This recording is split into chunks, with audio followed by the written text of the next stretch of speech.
In this video, we will see one-line methods to convert fractions to decimal expansions. So, we will use fractions whose denominators end with 9 for this video.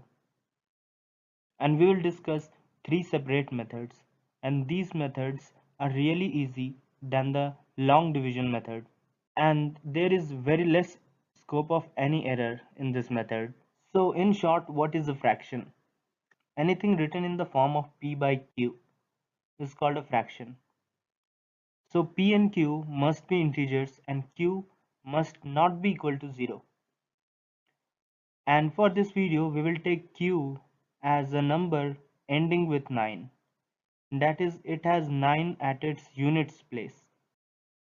So the first method is based on division and it will help us write digits from left to right. That is, we will start from the decimal point and go to the end up to the recurring numbers. And we will use a rule that product of the last digit of the denominator and the last digit of the decimal form of fraction must end with 9. As we have chosen the denominator with 9 at its units place. So for example, let us take 1 by 19. So I will tell you that it has 18 digits in recurring decimal expansion.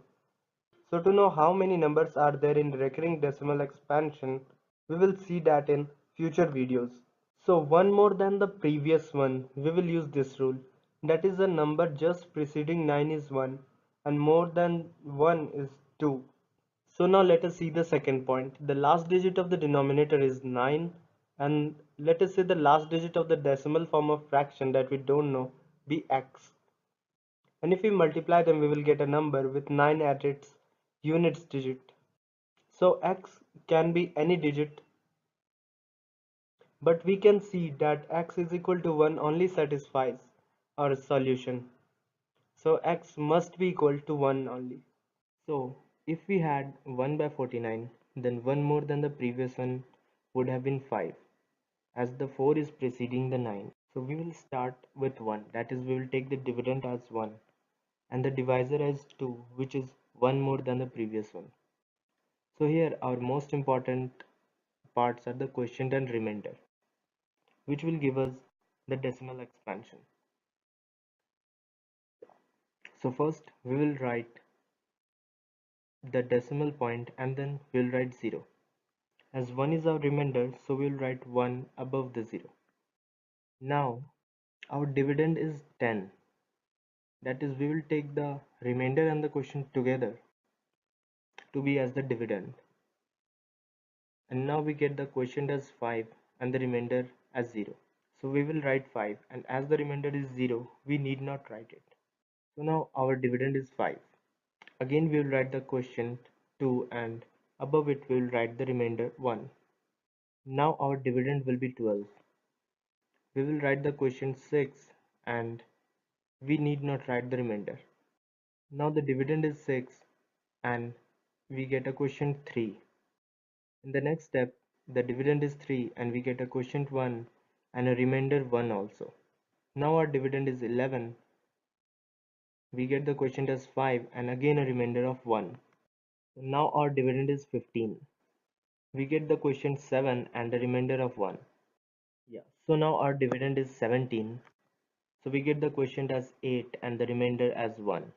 In this step we get the quotient 9 and the remainder 0. In this step we get the quotient 4 and the remainder as 1. Now our dividend is 14.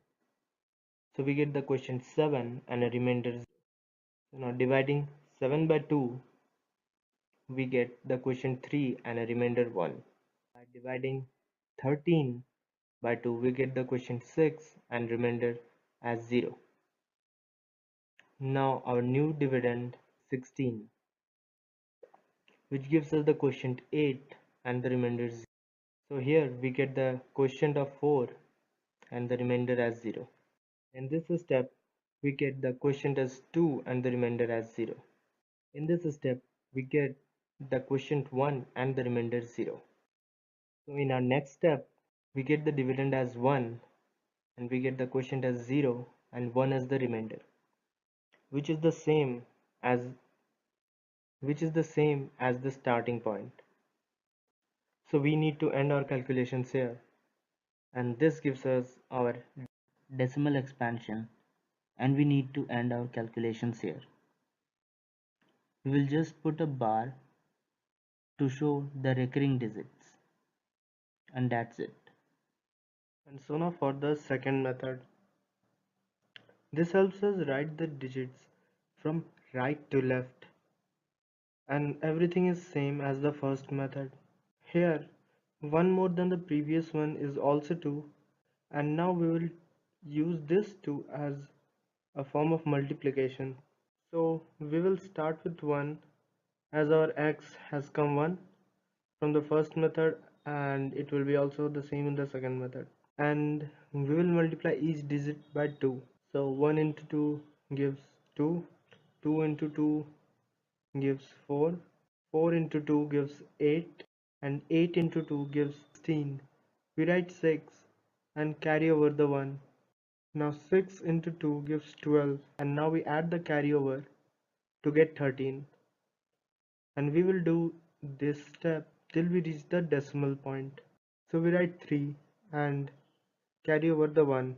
Now 3 into 2 gives 6, and when we add the carryover we get the 7. Now 7 into 2 gives 14. We write 4 and carry over the 1. 4 into 2 gives 8, plus 1 carryover gives us 9. And 9 into 2 gives 18. We write 8 and carry over the 1. And 8 into 2 gives 16, and we add the carryover to get 17. So we write 7 and carry over the 1. And 7 into 2 gives 14, plus 1 carry over 15. We will write 5 and carry over the 1. 5 into 2 gives 10, plus 1 carryover gives us 11. And 1 into 2 gives 2, plus 1 3. And 3 times 2 gives us 6. And 6 into 2 gives us 12. So we write 2 and carry over the 1. And 2 into 2 gives us 4, plus 1 carry over 5. And 5 into 2 gives us 10, that is 0. And we will not carry over here, as the digits will keep on repeating on the same. So we will put the decimal point, and this is the decimal recurring expansion of 1 over 19. So now for the third method. It is a further shortcut method and reduces our effort by 50%. If we have found out the digits by the first method and the second method, that is in 1 by 19 there are total 18 digits, and if we know the 9 of those digits, we can find the other 9 without any further calculations very easily. So let us say if we know the first 8 digits, that is from decimal point to the digit 8, that is, and now if we will add, they all will add to consecutive nines. And this is pretty interesting. If we have only calculated the first 8 digits, then we can get the rest of them by just subtracting from the nines. And so this reduces our effort by 50%. So thank you for watching the video, and please subscribe to the channel for more videos like this.